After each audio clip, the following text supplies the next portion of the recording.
Selamat pagi. Nah ini ya, tapi saya harus ngomongnya hati-hati nih. Beneran harus hati-hati karena kalau enggak nanti banyak orang yang tersinggung. Ya, atau saya enggak perlu bahas. Karena masalah kalau udah disinggung satu kata, terus kemudian bicara masalah suku, bicara masalah ya apa itu sara itu ya suku, agama, ras dan apa sara itu suku, sara, suku, agama dan ras itu nanti banyak orang yang salah salah komunikasi jadinya. Apalagi kalau setiap daerah itu punya punya makanan khasnya masing-masing ya. Ya, kalau saya orang orang Kudus membanggakan masakan Kudus. Kalau saya ya kan. Tapi kalau Anda orang Padang ya membanggakan masakan Padang. Kalau di Tapanuli ya membanggakan masakan Tapanuli gitu. Kalau orang Kudus yang dibanggakan ya soto Kudus, lentok. Terus kemudian sate kebo. Nah, itu di tempat lain kan tidak ada itu. Soto Kudus, lentok dan sate kebo itu hanya ada di Kudus. Gitu. Sego tahu itu hanya di Kudus. Ya itu makanan-makanan khas di wilayah daerah masing-masing. Kalau di Surabaya itu ada rujak cingur, ada apa namanya itu? Kalau di Surabaya itu yang hitam itu, yang kayak teri isinya itu apa itu namanya itu? Ya, kalau di Bali ada lawar, ada sate babi, ada apa? Ya makanan-makanan khas itu ya. Kalau di Tapanuli kan ada saksang, ada arsik gitu. Itu saya nikmatin. Kalau di Cirebon ada empal gentong, terus kemudian di Boyolali ada soto Boyolali. Kalau soto hampir semua daerah ada ya. Tapi mereka punya soto masing-masing. Bogor sotonya kuning. Soto Bogor ada kuning, ada soto daging kuning, ada soto bening. Semua rata-rata kalau di Indonesia ini punya soto ya.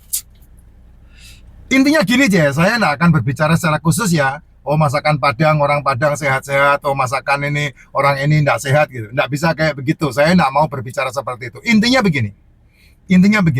Entah itu telur, entah itu ikan, entah itu daging, entah itu seafood. Ya sekali lagi saya ulangi ya. Entah itu telur, entah itu daging, entah itu seafood. Kalau kamu masaknya tim, dikukus. Kalau kamu masaknya tim, dikukus. Ini makanan orang yang udah kena metabolik sebetulnya. Ya kamu yang udah kena metabolik makanannya harus seperti ini supaya kamu sehat.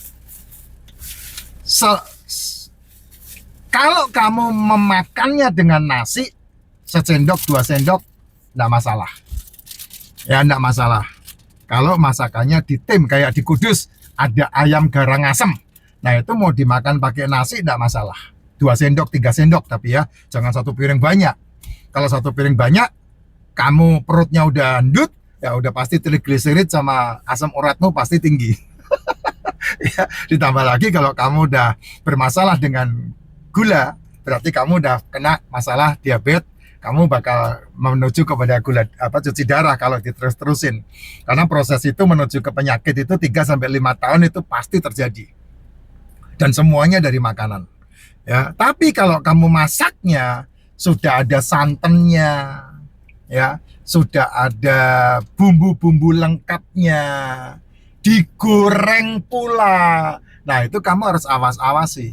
Yang terbaik untuk tubuhmu tidak dimakan dengan nasi. Kenapa? Karena unsur karbo, gula yang ada di dalam nasi itu sudah ada di dalam ini yang kamu sebut rendang ini. Jadi rendang itu yang paling sehat ya digado. Apalagi rendang itu resikonya oksidasinya besar sekali kan? Ya, kayak di Jogja ada gudeg, itu oksidasinya besar sekali itu. Ya, gudeg itu yang terbaik digado.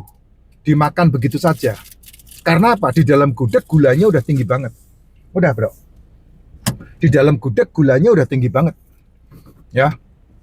Makanya kalau makan gudeg ya kami pernah tuh makan gudeg di Jogja itu gudegnya siapa? Yujum ya. Ya saya makan gudeg di Yujum bersama dengan istri saya pasti kalau makan begitu. Ya itu saya makasih ya. Makan gudeg di Yujum itu enggak pakai nasi. Mereka bingung loh, makan gudeg kok enggak pakai nasi? Loh iya harus begitu kalau mau sehat. Tombo milik. Nah, dari semenjak kita makan gudeg sampai sekarang udah berapa tahun itu? Udah setahun kita nggak makan itu ya. Itu dia lebaran kemarin lah. Enggak lebaran. Ya lebaran kemarin kita makan gudeg gitu ya. Nah, kayak gitu, Pak. Gitu loh, Pak. Jadi kamu yang memilah. Bukan kamu didikte sama mereka, jangan. Mereka kan cari duit. Enggak masalah. Kalau mereka cari duit silakan aja. Mau nyari duit model apa aja itu haknya mereka. Ingat loh. Kamu bisa punya duit itu karena kamu memindahkan angka dari orang lain menuju ke angka di dalam rekeningmu. Itu duit. Jadi faktanya itu duit tidak seperti yang kamu pikirkan. Jadi kalau kamu ngerti rahasia itu, mamanya kamu masak sesuatu dan kemudian kamu viralkan, orang membeli, ya silakan. Nggak ada masalah itu. Nggak ada yang salah. Ya orang membeli itu. Ya monggo aja.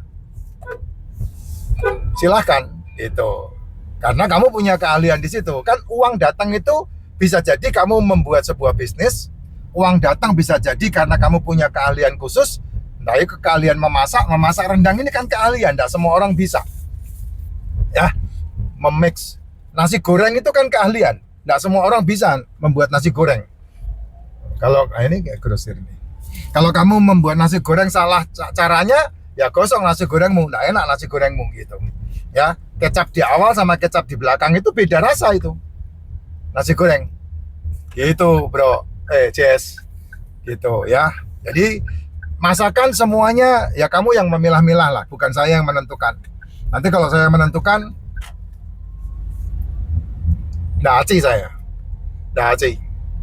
Kamu aja yang memilah. Ukurannya, aturannya seperti yang tadi saya bilang. Kalau telur, ikan, daging, seafood yang kamu makan di tim, kamu boleh makan pakai nasi sesendok 2 sendok. Tapi kalau kamu makan ikan, telur, daging, seafood, kamu masak, oh ya, melibatkan bumbu yang begitu banyak. Nah, itu oksidasinya udah membawa kamu memiliki kekuatan gulanya 350 kali, jadi nggak perlu dimakan pakai nasi. Lentok, saya makan lentok itu kebanyakan tahunya. Kalau saya makan pakai lontongnya, berarti saya harus punya aktivitas. Ya, kalau nggak ada aktivitas, ya itu yang nanti menjadi trigliserid. Karena apa? Karena dimasak di dalam tubuhmu, dicerna, dan menjadi cadangan energi. Nah, cadangan energi yang kelebihan itulah yang menjadi trigliserid, yang nantinya akan menjadi limbah di dalam tubuhmu. Dan itu yang menjadi masalah 3-5 tahun yang akan datang kalau kamu nggak mengantisipasi. Kita kemana, Say? Di mana? Itu ya, Jess. Saya makan sini. Saya makan apa? Makan ketupat. Saya makan lentok aja, saya nggak pakai nasi itu. Ketupat sayur juga saya nggak pakai nasi. Nggak pakai lontong. Saya makan telurnya, tahunya. Nah, itu yang saya cari banyak-banyaknya itu. Saya makan telur bisa 3, bisa 4. Saya makan tahu bisa 20. Itu kalau ketupat sayur tuh. Saya makannya. Nah, itu pilihan ya. Karena apa? Sudah ada santannya di situ, sudah ada masakannya. Gitu. Oksidasi itu yang perlu kamu jaga-jaga sehingga kamu bisa menjaga kesehatan tubuhmu ya. Kalau masakan Padang apakah sehat-sehat? Saya tidak melihat orang Padang makan tanpa nasi masalahnya. Kebanyakan mereka nanti kenanya adalah cuci darah, gagal ginjal. Kebanyakan rata-rata seperti itu penyakitnya, diabetes. Rata-rata seperti itu. Apalagi kalau makan warung Padang nasinya mesti nambah. Wah, itu resiko besar. Ditambah makananmu pakai rendang, pakai itu. Itu masakan itu kan sudah ada gulanya 350 kali, Bos. Gitu. Jadi semua makanan itu kalau bicara masalah protein apalagi ya, kuat banget ya. Ini kalau saya lihat teman-teman ngomongin masalah rendang itu kan masaknya berjam-jam itu, bukan cuma sejam, bukan cuma 5-10 menit. Ya, kayak capcay itu 5-10 menit udah matang. Kalau rendang nggak bisa, rendang itu sampai berjam-jam itu. Ya, mengeringkan airnya itu sampai ngeresap itu berjam-jam itu. Protein sih masih utuh, tapi oksidasi yang ada di dalam daging itu loh. Apalagi kamu paling suka cocolannya, bumbunya itu. Nah, itu yang tidak direkomendasi. Kalau saya ya, ini saya ya. Nanti kalau enggak kan kamu marah semua, saya diserbu sama orang Padang nanti.